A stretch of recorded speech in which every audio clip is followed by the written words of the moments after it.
ఒక్కసారి కొమ్మూరి గోల్డ్ కి కాల్ చేయండి. తాకట్లో ఉన్న మీ బంగారాన్ని విడిపించి మార్కెట్ ప్రైస్ కి వాళ్ళు కొనుక్కుని మిగతా డబ్బులు మీకు ఇచ్చేస్తారు. రైట్, బ్రేకింగ్ న్యూస్ చూస్తున్నాం. మనం టీవీ స్క్రీన్ పై CM Chandrababu deputy CM Pawan Kalyan పై అనుచిత వ్యాఖ్యలు, నిషేధిత మావోయిస్ట్ సంస్థకు మద్దతు తెలిపేలా ప్రసంగాలు చేసిన కేసులో అరెస్ట్ అయిన యూట్యూబర్ బచ్చలకూరి జోసెఫ్ అలియాస్ ప్రశ్న రావణ్ పలువురు యువతులతో సాగించిన రాసలీలలు బయటపడ్డాయి. అతను నలుగురు ఐదుగురితో అసభ్యంగా అశ్లీలంగా తీసుకున్న సెల్ఫీ వీడియోలను పోలీసులు తన ఫోన్లో గుర్తించారు. హోటల్ గదిలో వెకిలి చేష్టలు, సంభాషణలతో వీడియోలు తీసి ఆయన సేవ్ చేసుకున్నాడు క్లౌడ్లో. సో పోలీసుల విచారణకు వచ్చేటప్పుడు అవన్నీ డిలీట్ చేశాడు. సో పోలీసులు కేసుకు సంబంధించిన వీడియోల కోసం రావణ్ ఫోన్ను ఫారెన్సిక్ ల్యాబ్కు పంపించి విశ్లేషించారు. ఆయన తొలగించిన వీడియోల్లో ఎక్కువ ఈ రాసలీలల వీడియోలో ఉన్నట్లు గుర్తించారు పోలీసులు. సో హిందూ దేవతలు, ప్రజాప్రతినిధులను కించపరుస్తూ కులాలు మతాల మధ్య విద్వేషాలు రెచ్చగొట్టేలా ఆయన వ్యాఖ్యలు చేసే రావణ్ ఆ అమ్మాయిలను బెదిరించి లోబర్చుకొని ఉండొచ్చని పోలీసులు అనుమానిస్తున్న పరిస్థితి. సో అమాయక యువతులను లక్ష్యంగా చేసుకొని వాళ్లతో అసభ్యంగా ప్రవర్తించడం, ఏకాంతంగా ఉన్న సమయంలో ఫోటోలు వీడియోలు తీసి బెదిరించి ఉంటాడని కూడా పోలీసులు భావిస్తున్నారు. సో బాధిత మహిళలు ముందుకొచ్చి ఫిర్యాదు చేస్తే వారి వివరాలు గోప్యంగా ఉంచి కేసు నమోదు చేయాలని కూడా సూచిస్తున్నారు. సో ఇప్పటికే ఆ అమ్మాయిలు ఎవరైతే ఉంటారో వాళ్ళని పోలీసులు ట్రేస్ అవుట్ చేశారు. కొంతమందిని వాళ్ళకి మాస్క్ పెట్టి వాళ్ళని బయటికి తీసుకురావడం కూడా జరగబోతుంది మరి కాసేపట్లో. సో రావణ్ అసభ్యకర చేష్టలు ఉన్న వీడియోల్లో కొన్ని సామాజిక మాధ్యమాల్లో ఇప్పటికే వైరల్గా మారాయి. ప్రశ్న రావణ్ అకృత్యాలు ఒక్కొక్కటిగా వెలుగు చూస్తుండడంతో ఇలాంటి వ్యక్తిగా వైసీపీ నేతలు మద్దతుగా నిలుస్తున్నారంటూ సామాజిక మాధ్యమాల్లో చాలామంది దుమ్మెత్తిపోస్తున్న పరిస్థితి. సో గంజాయి, బ్లేడ్ బ్యాచ్ అమ్మాయిల జీవితాలతో ఆటలాడుకునే వారిని వెనకేసుకు రావడమేనా మీ నైజం అంటూ రావణ్ అశ్లీల వీడియోల కింద కామెంట్స్ పెడుతున్నారు. హిందూ మతాన్ని, సనాతన ధర్మాన్ని దూషించిన రావణ్పై చట్టపరమైన చర్యలు తీసుకోవాలని ఇప్పటికే శారదా పీఠాధిపతి కోరారు. సో ఇలాంటి నేపథ్యంలో ఇటు చంద్రబాబు, ఇటు పవన్ కళ్యాణ్ పై అనుచిత వ్యాఖ్యల నేపథ్యంలో వివిధ కేసుల్లో అరెస్ట్ అయినటువంటి యూట్యూబర్ ప్రశ్న రావణ్ అలియాస్ జోసెఫ్ బచ్చలకూరి ఆకృత్యాలు నిజంగా ఒక్కొక్కటిగా బయటకు వస్తున్నాయి. తాజాగా అతడు ఫోన్కు సంబంధించిన ఫారెన్సిక్ సైన్స్ ల్యాబ్ FSL నివేదిక రావడంతో షాకింగ్ నిజాలు వెలుగులోకి వచ్చాయి. రావణ్ తన మొబైల్ ఫోన్ ద్వారా అమాయక యువతులను తీవ్రంగా వేధించినట్లు కూడా బలమైన ఎవిడెన్స్, అంటే సాలిడ్ ఎవిడెన్స్ లభ్యమయ్యాయి. ఫారెన్సిక్ ల్యాబ్ రికవరీ చేసిన డేటా ప్రకారం నిందితుడు అశ్లీల వీడియోలను ఉపయోగించి పలువురు యువతులను లైంగికంగా, మానసికంగా వేధించినట్లు కూడా సమాచారం అందుతోంది. సో ఇప్పటికే రంగంలోకి దిగిన పోలీసులు దర్యాప్తు ముమ్మరం చేస్తున్నారు. ప్రశ్న రావణ్ని మరి కాసేపట్లో పోలీస్ కస్టడీకి తీసుకొని ఉన్నారు. సో ప్రశ్న రావణ్ ఫోన్ నుంచి లభించిన డిజిటల్ డేటా ఆధారంగా పోలీసులు ఇప్పటి వరకు సుమారు 10 మంది బాధితులను గుర్తించినట్లుగా తెలుస్తోంది. మరి కాసేపట్లో వాళ్ళని మీడియా ముందు తీసుకొస్తారు. సో ఆ యొక్క నిందితుడు వాళ్ళ బ్లాక్మెయిలింగ్కు పాల్పడి అలా ఎంతమందిని వేధించాడనే కోణంలో ఇప్పుడు పోలీసుల విచారణ కొనసాగుతోంది. బాధితుల వివరాలు కాన్ఫిడెన్షియల్గా ఉంచి వారి నుంచి స్టేట్మెంట్ రికార్డ్ చేసేందుకు పోలీసులు సిద్ధమవుతున్నారు. సో ఇలాంటి నేపథ్యంలో వైసీపీ తరఫున చాలా డిఫరెంట్ వాయిస్లు వినిపిస్తున్నాయి. ఇప్పటిదాకా అంటే గమన అయితే ప్రశ్న రావణ్తో కలిసి వీడియోలు చేసినటువంటి గమన ఇప్పటికే నిన్న వైఎస్ఆర్ జయంతి రోజున జగన్మోహన్ రెడ్డిని ఎయిర్పోర్ట్లో కలిశారు. సరే, ఆయన ఏం మాట్లాడారు, ఆవిడకి ఏం హామీ ఇచ్చారనే విషయం పక్కన పెడితే అదే ప్రశ్న టీం నుంచి వర్క్ చేస్తున్న ఏదైతే రావణ్తో కలిసి వర్క్ చేస్తున్న గమన ఇప్పటికే ఆవిడ ప్రశ్న గురించి మాట్లాడుతూ రాజద్రోహం కేసు పెట్టారని, అతన్ని బలవంతంగా వేధిస్తున్నారని, బలవంతంగా రాజద్రోహం కేసు పెట్టారని ఇప్పటికే మాట్లాడటం జరిగింది. అంతేకాకుండా వైసీపీ నేతలకు, జగన్కి, ఇంకా వాళ్ళ టీంకి ఎవరైతే వైసీపీ నుంచి వాళ్ళకి నెక్స్ట్ లెవెల్లో సపోర్ట్ ఇచ్చారో వాళ్ళందరికీ గమన కృతజ్ఞతలు చెప్పింది. సో మరి ఇలాంటి నేపథ్యంలో ఇప్పుడు వైసీపీ నుంచి అంటే ప్రశ్న టీం ఆల్రెడీ కన్ఫర్మ్ చేసింది, వైసీపీ మాకు సపోర్ట్ చేసింది, జగన్ గారికి కృతజ్ఞతలు అంటూ ఆవిడ మాట్లాడటం. అండ్ సాక్షాత్తు వైసీపీ అధినేత జగన్మోహన్ రెడ్డి గారే మాట్లాడారు. అండ్ ప్రశ్న గురించి. అండ్ అంతేకాకుండా ఒక ట్వీట్ కూడా చేశారు, హే రామ్ సేవ్ ఆంధ్రప్రదేశ్ అంటూ ఆయన ఒక ట్వీట్ చేశారు. ఇలా సోషల్ యాక్టివిస్టుల మీద, యూట్యూబర్ల మీద ఎంతమంది పైన కేసులు పెడతారు. నిజంగా ప్రశ్న రావణ్ పై పెట్టిన కేసు ఏదైతే ఉందో అవి లోకేష్, చంద్రబాబు, పవన్ కళ్యాణ్ పై పెట్టాలని కూడా జగన్మోహన్ రెడ్డి డిమాండ్ చేసిన పరిస్థితి. మరి ఇలాంటి నేపథ్యంలో చాలా మంది, ఇటు కొడాలి నాని, ఇటు పెద్దిరెడ్డి రామచంద్రారెడ్డి, వీళ్ళందరూ ఇప్పుడు కొత్త రాగం ఎంచుకున్నారు. ఆల్రెడీ జగన్మోహన్ రెడ్డి గారు ఇటు ప్రశ్న రావణ్కి ఆల్రెడీ సపోర్ట్ చేశారు, ఆయన గురించి ప్రెస్ మీట్లో మాట్లాడారు, ఇటు ట్వీట్ కూడా చేశారు, ఇటు పేరు నాని గారు సపోర్ట్ చేశారు.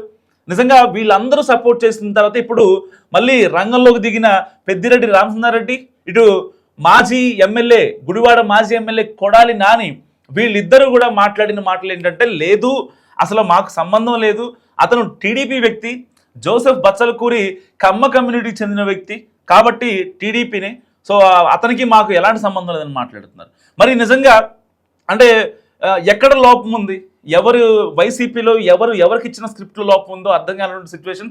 సాక్షాత్తు జగన్మోహన్ రెడ్డి గారు చేసిన ట్వీట్ని మనం పరిశీలిస్తే, హే రామ్ సేవ్ ఆంధ్రప్రదేశ్, ఆంధ్రప్రదేశ్ చాలా పరిస్థితి దారుణంగా ఉంది, ఇలాంటి అరెస్టులు, రాజద్రోహం కేసులు పెట్టడం ఎంతవరకు కరెక్ట్ అని మాట్లాడినటువంటి జగన్మోహన్ రెడ్డి గారు సరిగ్గా 2 రోజుల తర్వాత ఇటు కొడాలి నాని కావచ్చు, ఇటు పెద్దిరెడ్డి రామచంద్రారెడ్డి కావచ్చు, ఇంకా చోటా మోటా నాయకులు చాలామంది మాట్లాడుతున్న పరిస్థితి. ప్రశ్న రావణ్కి వైసీపీకి సంబంధం లేదు, ప్రశ్న రావణ్ కంప్లీట్గా టీడీపీకి సంబంధించిన వ్యక్తి అని మాట్లాడుతున్నారు. నిజంగా ఇది అసలు అంటే విడ్డూరం అని చెప్పాలా, ఏంటని చెప్పాలా అర్థం కానటువంటి సిచ్యువేషన్. చాలామంది అసలు ఇప్పుడు వైసీపీలో ఉన్నటువంటి నాయకులు ప్రశ్న రావణ్ ఇప్పుడు దాకా ఇటు క్రిస్టియానిటీకి సపోర్ట్ చేశాడు కాబట్టి అతన్ని సపోర్ట్ చేయాలా వద్దా అనే ధోరణిలో చాలామంది వైసీపీ నాయకులు ఉన్నారు. అతన్ని ఓన్ చేసుకోవాలా లేదా, సోషల్ మీడియాలో అతనికి పాజిటివ్గా పోస్టులు పెట్టాలా వద్దా అనే ఒక డైలమాలో చాలామంది ఉన్నటువంటి నేపథ్యం. ఎందుకంటే ఇప్పుడు ప్రశ్న రావణ్ ఏమో సనాతన ధర్మాన్ని సన్ ప్లస్ అని ఒక బూత్తో మాట్లాడి దాన్ని మీమ్స్ వేసుకుంటున్నారని చెప్పి మాట్లాడాడు. అండ్ అంతేకాకుండా ఇటు రామాయణం గురించి నీచంగా మాట్లాడాడు, రాముడు సీత గురించి నీచంగా మాట్లాడాడు, ద్రౌపది గురించి నీచంగా మాట్లాడాడు, ఇటు మావోయిస్టు భావజాలాన్ని యువతలో తీసుకెళ్లడం, లేదంటే కులాలు మతాలు రెచ్చగొట్టేలా మాట్లాడటం.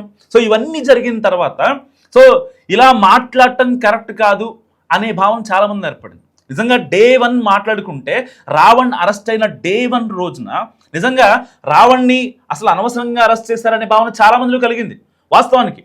కానీ దాని తర్వాత సిచ్యువేషన్ మారుతూ వచ్చాయి. ఎప్పుడైతే రావణ్కి బెయిల్ వచ్చిందో మళ్ళీ సర్పవరం పోలీసులు అదుపులో తీసుకొని, దాని తర్వాత ఇనగుద్దురు అండ్ దాని తర్వాత గన్నవరం, ఈ పోలీసులు అదుపులో తీసుకున్న తర్వాత తన ఫోన్ని ట్రాక్ చేయడం మొదలుపెట్టారు. సో ఎఫ్ఎస్ఎల్కి పంపించారు, తన ఫోన్లో ఏమేమి డిలీట్ చేశాడు. సో ఇప్పుడు ఫోన్ కంప్లీట్ డేటా కూడా బయటకు వచ్చింది, అంటే పబ్లిక్ డొమైన్లో ఉండదు, అఫీషియల్గా బయటకు వచ్చింది. ఒక రిపోర్ట్ పోలీసులకు అందింది. ఇప్పుడు దాన్ని మళ్ళీ కోర్టుకి ప్రజెంట్ చేస్తారు. ఆ ప్రజెంట్ చేసిన తర్వాత రావణ్ దగ్గర నుంచి మరిన్ని విషయాలు రాబట్టడం కోసం ఎట్టి పరిస్థితుల్లో అతన్ని పోలీస్ కస్టడీలో తీసుకుంటారు. సో మరి ఇలాంటి నేపథ్యంలో రావణ్ ఎవరివాడు అనే ప్రశ్న ఇప్పుడు మొదలైంది. నిజంగా ప్రశ్న అనే యూట్యూబ్ ఛానల్ ఎంతమందిని ప్రశ్నించిందో, లేకపోతే నిజంగానే ప్రశ్నించిందా లేదంటే దూషించిందా అనేది పక్కన పెడితే, ఇప్పుడు ప్రశ్న రావణ్ ఎవరివాడు అనే ప్రశ్న ఇప్పుడు తెలుగు రాష్ట్రాలే కాదు, నిజంగా అంటే తెలుగు వాళ్ళు ఎక్కడున్నా కానీ ప్రశ్నించుకున్న పరిస్థితి. ఎందుకంటే ఇప్పటిదాకా జగన్మోహన్ రెడ్డి గారు ఆయన్ని సేవ్ చేయడమో, లేకపోతే గమనాయల్ని జగన్మోహన్ రెడ్డి గారిని ఎయిర్పోర్ట్లో కలవడం, ఇలాంటివన్నీ చూసిన తర్వాత చాలామంది మాట్లాడుకున్నారు, లేదు వీళ్ళ వెనకాల ఉంది Prakash Raj and team, so ఇది వీళ్ళందరూ నడిపిస్తుంది జగన్మోహన్ రెడ్డి గారే అని చెప్పి గత 5-6 రోజులుగా ఒక అంటే సోషల్ మీడియాలో చక్కర్లు కొడుతుంది ఈ వార్త. ఇప్పుడు అలాంటి వాటికి జగన్మోహన్ రెడ్డి గారే వత్తాసు పలికి, అవును నేనే ఉన్నా ప్రశ్న రావణ్ వెనక అని కరాఖండిగా కుండబద్దలు కొట్టినట్టు మాట్లాడి మళ్ళీ ట్వీట్ చేసి, అండ్ దాని తర్వాత వాళ్ళ నాయకులతో ప్రశ్నకి మాకు సంబంధం లేదనడం నిజంగా విడ్డూరంగా ఉంది. సో మీరేమనుకుంటున్నారో మస్ట్గా కామెంట్ చేయండి. ఎందుకంటే ప్రశ్న రావణ్ చేసిన అకృత్యాలు ఒక్కొక్కటిగా బయటకు వస్తున్నాయి కాబట్టి. సో మొన్నటి దాకా ప్రశ్న రావణ్కి ఏం తెలీదు, ప్రశ్న రావణ్కి అసలు ఎలాంటి సంబంధం లేదు, పవన్ కళ్యాణ్ నోట్లో అన్నా సరే ఎవరు కూడా మాట్లాడిన సిచ్యువేషన్. చాలామంది మాట్లాడుతున్నారు పవన్ కళ్యాణ్ అన్న బూతులే కదా ఇటు ప్రశ్న రావణ్ కూడా మాట్లాడింది చెప్తున్నారు. ప్రశ్న రావణ్ మాట్లాడింది పవన్ కళ్యాణ్ నోట్లో. కొడకల్లారా అని చెప్పి మాట్లాడారు. సనాతన ధర్మం గురించి పవన్ కళ్యాణ్ మాట్లాడారా? సన్ ప్లస్ అనే ఒక బూత్తో మాట్లాడారా? లేదంటే రాముడు సీతని అపహాస్యం చేశారా? రామాయణాన్ని నీచంగా తోలనాడారా? తోలనాడలే కదా. పవన్ కళ్యాణ్ గారు మాట్లాడిన మాటలు అప్పట్లో సందర్భం ఏంటంటే, మళ్ళీ టాపిక్ వచ్చింది కాబట్టి చెప్తున్నా, అంతకుముందు పోసాని కృష్ణమూర్తి లాంటి వాళ్ళు కావచ్చు, లేకపోతే జోగి రమేష్ లాంటి వాళ్ళు కావచ్చు, కొడాలి నాని లాంటి వాళ్ళు కావచ్చు, వీళ్ళందరూ వాళ్ళ ఇంట్లో ఉన్న పవన్ కళ్యాణ్ ఇంట్లో ఉన్న ఆడపడుచుల్ని వాళ్ళ పిల్లల మీద అసభ్యంగా మాట్లాడితే, పోసాని కృష్ణమూర్తి అయితే ఒక స్టెప్ ముందుకేసి మీ ఇంట్లో ఆడపిల్ల ఉంది, రేపొద్దున ఆ పిల్ల పెద్ద అవుద్ది, అప్పటికి నేను బతికే ఉంటా అని చెప్పి మాట్లాడాడు. సో మరి ఇలాంటి నేపథ్యంలో ఇటు పవన్ కళ్యాణ్ మాట్లాడిన మాటలు, ఇక్కడ ప్రశ్నారావణ్ జోసెఫ్ బచ్చలకూరి మాట్లాడిన మాటలు నిజంగా ఒకటేనా? అంటే చాలామంది నిన్న మనం టీవీ వేదికగా ఒక వీడియో చేస్తే దానికి ఒక కామెంట్ వచ్చింది. యాంకర్ గారు మీరు చాలా ఎక్స్ట్రీమ్ మాట్లాడారు, లేదు పవన్ కళ్యాణ్ ఇటు జోసెఫ్ ఇద్దరు సేమ్ మాట్లాడారు కదా, మరి అలాంటి ప్రశ్న మీదే ఎందుకు ఇవాళ రాజద్రోహం కేసు పెట్టారని చెప్పి మాట్లాడుతున్నారు. సో మరి ఇక్కడ నిజంగా జోసెఫ్ బచ్చలకూరి పేరు మార్చుకోవాల్సిన అవసరం లేదు. తను క్రిస్టియనా, లేకపోతే ఇప్పుడు కమ్మ అంటున్నారు, చౌదరీస్ అంటున్నారు, చౌదరీసా, రెడ్డిసా, లేకపోతే వెలమల, కాపుల, నాయుళ్ళ అనేది పక్కన పెడదాం. సో అంటే ఈ కులాలు మతాల గురించి పక్కన పెట్టేద్దాం. తను పేరు మార్చుకున్న మాట వాస్తవం కదా. ఇప్పటికే తాను వర్క్ చేసినటువంటి అయితే యుఎస్ బీపీఓ కంపెనీస్లో వాళ్ళ ఫ్రెండ్స్ మాట్లాడారు, అన్యాయంగా అక్రమంగా యువతుల్ని వేధించడం, లేకపోతే వాళ్ళకి ఏదో ఒక మాయ మాటలు చెప్పి మభ్య మాటలు చెప్పి వాళ్ళని ఇబ్బంది పెట్టడం, వాళ్ళని ఫ్లాట్కి రప్పించుకోవడం, వీడు చేసిన అకృత్యాలు సరిగ్గా అరెస్ట్ అయిన రోజున ఆ ఫోన్లో ఉన్నటువంటి వీడియోస్ని కావచ్చు, ఆ ఫోన్లో ఉన్నటువంటి డేటాని ఏదైతే సెల్ఫీ వీడియోస్ తీసుకొని వాళ్ళ అమ్మాయిల్ని బెదిరించడం, మీరు నా ఫ్లాట్కి వచ్చారు కాబట్టి సో ఫర్దర్గా అవి యూజ్ అవుతాయని చెప్పి వాళ్ళని బ్లాక్మెయిల్ చేయడం నిజంగా కరెక్టా? సాక్షాత్తు వైసీపీ అధినేత జగన్మోహన్ రెడ్డి గారే లేదు ప్రశ్నారావణ్, హే రామ్ సేవ్ ఆంధ్రప్రదేశ్, ప్రశ్నారావణ్కి నేను మద్దతుంటా, ఏదైతే ప్రశ్నారావణ్తో కలిసి ఒక అమ్మాయి వర్క్ చేస్తుందో గమన అనే అమ్మాయి, ఆ అమ్మాయికి నిన్న కడప ఎయిర్పోర్ట్లో జగన్మోహన్ రెడ్డి గారు కలవలేదా? ఆ అమ్మాయికి జగన్మోహన్ రెడ్డి గారు నేనున్నాననే భరోసా ఇవ్వలేదా? ఇప్పుడు ఇవాళ మళ్ళీ సరిగ్గా ఇది జరిగిన 24 hours తర్వాత ఇప్పుడు మళ్ళీ పెద్దిరెడ్డి రామచంద్రారెడ్డి గారు, కొడాలి నాని గారు వీళ్ళంతా బయటకు వచ్చి లేదు ప్రశ్నకి మాకు సంబంధం లేదని మాట్లాడుతున్నారు. నిజంగా ఎంతవరకు కరెక్ట్? ప్రశ్నకు నాకు సంబంధం లేదు, ప్రశ్న టీడీపీ వాడే అని మాట్లాడుతున్నారు. నిజంగా అంటే ఇక్కడ ఎవరు గేమ్ ఆడుతున్నారు? మస్తుగా కామెంట్ చేయండి.